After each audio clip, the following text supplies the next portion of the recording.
America ప్రత్యేక దళాలు ఆదివారం రాత్రి వెనిజులా రాజధాని కరాకాస్ నుంచి ఆ దేశ అధ్యక్షుడు నికోలస్ మదురోను, ఆయన భార్య సిలియా ఫ్లోరెస్ను ఆకస్మికంగా అరెస్టు చేశాయి. ఒక దేశ అధ్యక్షుడ్ని ఇలా ఆకస్మికంగా అరెస్టు చేసి చేతులకు బేడీలు వేసి అమెరికా దళాలు తరలించటం ప్రపంచ దేశాల నాయకులను తీవ్ర దిగ్భ్రాంతికి గురిచేసింది. రష్యా, చైనా వంటి అగ్రరాజ్యాలతో పాటు అనేక దేశాల నాయకులు ఈ ఘటనను తీవ్రంగా ఖండించారు. ఈ నేపథ్యంలో వెనిజులాలో ప్రస్తుతం నెలకొన్న రాజకీయ మార్పులు మరియు అసాధారణ పరిస్థితులను దృష్టిలో ఉంచుకుని భారత్ తన అధికారిక సందేశాన్ని విడుదల చేసింది.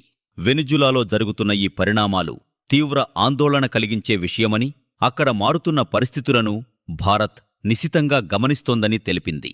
వెనిజులా ప్రజల సంక్షేమం మరియు భద్రతకు భారత్ తన మద్దతును పునరుద్ఘాటించింది. వెనిజులాలో ఉన్న భారతీయులు అత్యంత జాగ్రత్తగా ఉండాలని, అనవసరంగా ఆ దేశానికి ప్రయాణించవద్దని కేంద్ర ప్రభుత్వం సూచించింది. కరాకస్లోని భారత రాయబార కార్యాలయం అక్కడ ఉన్న భారతీయ సమాజంతో టచ్లో ఉందని, వారికి అవసరమైన అన్ని సాయం అందిస్తుందని భారత్ హామీ ఇచ్చింది.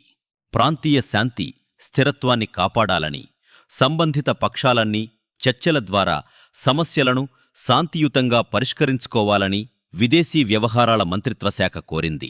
నెలల తరబడి బెదిరింపులు, ఒత్తిడి తంత్రాల తరువాత శనివారం అమెరికా వెనిజులాపై బాంబు దాడులు చేసి వామపక్ష నాయకుడు మదురో పాలనకు ముగింపు పలికింది. ఆయనను విచారణ నిమిత్తం న్యూయార్క్ తరలించారు. అమెరికా తీసుకున్న ఈ చర్య మదురో 12 ఏళ్ల పాలనకడకు తెరదించింది. ఆయనపై అమెరికా ఇదివరకే $50 మిలియన్ రివార్డును ప్రకటించింది.